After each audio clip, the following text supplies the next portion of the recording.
ராஜி இதே மாதிரி தைரியமா எப்பவுமே தங்கமேல எதிர்த்து கேள்வி கேட்டா நல்லா இருக்கும்னு நீங்களும் நினைச்சீங்கன்னா மறக்காம இந்த வீடியோக்கு ஒரு லைக் பண்ணி உங்க ஆதரவை தருவீங்க. பாண்டியன் ஸ்டோர்ஸ் அப்கமிங் ப்ரோமோல என்ன நடக்க போகுதுங்கிற ப்ரெடிக்ஷனை இந்த வீடியோல பார்க்கலாம். ஒர்க்கெல்லாம் முடிச்சுட்டு கதிர் காலையில தான் வீட்டுக்கே வராரு. வந்ததும் வராதமா ராஜி கதிர் கிட்ட ஃபுட் டெலிவரி ஒர்க்குக்கு தான் போயிட்டு இருக்கிறேன், அப்புறம் எதுக்கு டிரைவிங் ஒர்க்குக்கும் போயிட்டு இருக்கிற, ஏதாவது ஒரு வேலையை மட்டும் பார்க்க மாட்டியா, உன்னால எனக்கு தான் திட்டு விழுகுது, என்ன கல்யாணம் பண்ணனாலதான் உனக்கு இவ்வளவு கஷ்டமும் வந்துச்சான், என்னாலதான் இந்த வீட்டுல இவ்வளவு பிரச்சனை நடக்குதான், இதெல்லாம் எனக்கு தேவைதானா அப்படின்னு சொல்லிட்டு ராஜி கதிரை பிடிச்சு திட்டுறாங்க. என்னாச்சு, ஏன் இப்படி கோவப்பட்டு இருக்கேன்னு சொல்லிட்டு கதிர் கேட்கிறாரு. நான் உன்னை விருப்பப்பட்ட கல்யாணம் பண்ணேன், உங்க அம்மா சொன்னனால தான் உன்னை கல்யாணம் பண்ணேன், ஆனா இன்னைக்கு அவங்களே என்ன திட்டுறாங்க, என்னாலதான் உன் வாழ்க்கை போச்சுன்னு சொல்லி என்ன அசிங்கப்படுத்திக்கிட்டு இருக்காங்க, இதெல்லாம் எனக்கு தேவைதானா அப்படின்னு சொல்லிட்டு ரொம்பவே ஃபீல் பண்ணிக்கிட்டு இருக்காங்க. சரி நீ ஒன்னும் நினைக்காத, அம்மா ஏதாவது ஒரு கோவத்துல சொல்லியிருப்பாங்க, இந்த காசை வச்சுக்கோ அப்படின்னு சொல்லிட்டு கதிர் காசை நீட்டுறாரு. எனக்கு இந்த காசெல்லாம் வேணாம், நான் உங்ககிட்ட காசு வேணும்னு சொல்லி கேட்டேனா நீ ஏன் தானே கொடுத்த, எனக்கு இனிமேல் காசெல்லாம் நீ தர வேண்டாம், வேலைக்கும் நீ போக வேண்டாம், நீ உன்னோட வேலையை பாரு, நான் என்னோட வேலையை பாக்குறேன்னு சொல்லிட்டு ராஜி ரொம்பவே கோவப்பட்டு திட்டிடுறாங்க. ஏன்னா அந்த அளவுக்கு கோமதி ராஜியை திட்டிருக்காங்க. அந்த ஆத்திரத்துல தான் ராஜி இப்ப கதிரை திட்டிட்டு இருக்காங்க. இன்னொரு பக்கம் கதிர்மே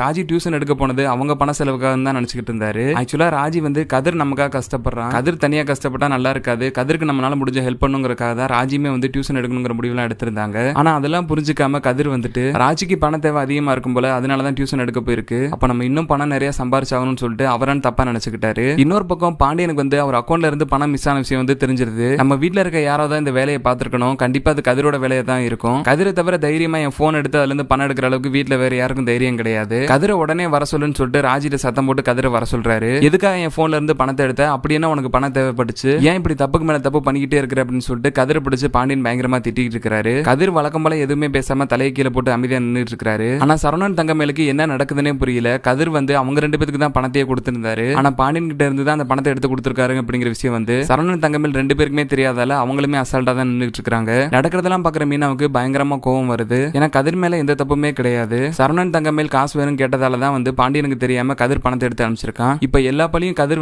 அவன் மேல போட்டுக்கிட்டு இப்படி திட்டு வாங்கிட்டு இருக்கானேன்னு சொல்லிட்டு மீனாக்கு ரொம்பவே கோவம் வருது. இந்த பிரச்சனைக்கு மத்தியில தங்கமேல் பாண்டியன் வேற சப்போர்ட் பண்ணிக்கிட்டு இருக்காங்க. ஏற்கனவே அப்பா அவங்க மேல கோவமா இருக்காரு, அப்படி இருக்கிறப்ப நீங்க எதுக்கு தேவையில்லாம அவர் செல்ல இருந்து பணத்தெல்லாம் எடுக்கிறீங்க அப்படின்னு சொல்லிட்டு தங்கமேல் என்னமோ நல்லவங்க மாதிரி பாண்டியனுக்கு ஆதரவா பேசிக்கிட்டு இருக்காங்க. இதை பார்த்து டென்ஷன் ஆகிற மீனா தங்கமேல் கிட்ட உண்மையிலே என்ன நடந்துச்சு தெரியுமா, அந்த பணம் யாருக்கிட்ட கொடுத்தாங்கன்னு தெரியுமா, இதுவுமே தெரியாம ஏன் எல்லாரும் விஷயத்திலயும் மூக்க நுழைக்கிறீங்க அப்படின்னு சொல்லிட்டு சத்தம் போட்டுட்டு இருக்காங்க. அப்ப என்ன நடந்திருக்குங்கிற உண்மை உங்களுக்கு தெரியும்னா நீங்களே சொல்லுங்க அப்படின்னு சொல்லிட்டு தங்கமேல் ரொம்பவே தைரியமா மீனா கிட்ட கேள்வி கேட்டுட்டு இருக்காங்க. உங்ககிட்ட மட்டும் இல்ல வீட்டுல இருக்க எல்லாரும் முன்னாடி சொல்றேன்னு சொல்லிட்டு மீனா கதிர் அந்த பணத்தை எடுத்து தங்கமேலுக்கு தான் அனுப்பிச்சான். தங்கமேலும் சரணன் மாமாவும் ஹனிமூன் போனப்ப ரூம்கான ரெண்ட் ரொம்பவே அதிகமா வந்துருச்சு. இது எல்லா பிரச்சனைக்குமே காரணம் தங்கமேல் தான். ஹோட்டலுக்குள்ள போனதும் காசு கட்டாம உள்ள அலோவ் பண்ண மாட்டேன்னு சொன்னதால சரணன் தான் கதிர் கிட்ட போன் பண்ணி பணம் கேட்டிருக்காரு. அதுக்கப்புறம் தான் கதிர் அவங்க ஃப்ரெண்ட்ஸ் மூலியமா கொஞ்சம் பணத்தை ரெடி பண்ணி மீதி பணத்தை அவங்க அப்பா செல்ல இருந்து எடுத்து அனுப்பிச்சிருக்கான். இது எல்லாமே உங்க தப்பு தான் தங்கமேல், நீங்க தான் ரூம் புக் பண்ணீங்க. இப்படியே எல்லா பிரச்சனையும் நீங்க பண்ணிட்டு கடைசியில எதுவுமே தெரியாம உங்களுக்கு உதவி பண்ண கதிரியே திட்டிட்டு இருக்கீங்களே அப்படின்னு சொல்லிட்டு மீனா தங்கமேல பிடிச்சு பயங்கரமா திட்டி விட ஆரம்பிச்சாங்க. மீனா சொன்னதுக்கு அப்புறம் தான் சரணன் தங்கமேல் ரெண்டு பேருக்கும் கதிர் அவங்க அப்பா கிட்ட இருந்து காசு எடுத்து அனுப்பிச்சிருக்க விஷயமே தெரிய வருது. நடந்ததெல்லாம் பார்த்து ரொம்ப மனசு உடைஞ்சு போற பாண்டியன்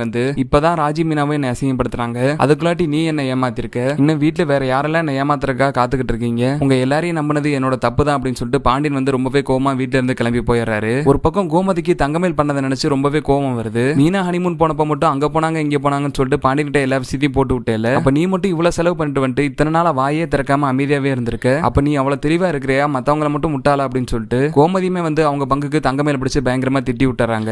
அந்த பிரச்சனைக்கு இடையில மாட்டிக்கிட்டு ராஜியும் கதிரும் தான் ரொம்பவே கஷ்டப்பட்டு இருக்காங்க. எவ்வளவுதான் பிரச்சனை வந்தாலும் ராஜியை கதிரை ராஜியும் விட்டு கொடுக்காம இருக்கிறது உங்களுக்கும் பிடிச்சிருந்துச்சுன்னா மறக்காம இந்த வீடியோக்கு ஒரு லைக் பண்ணி உங்க ஆதரவை தருவீங்க.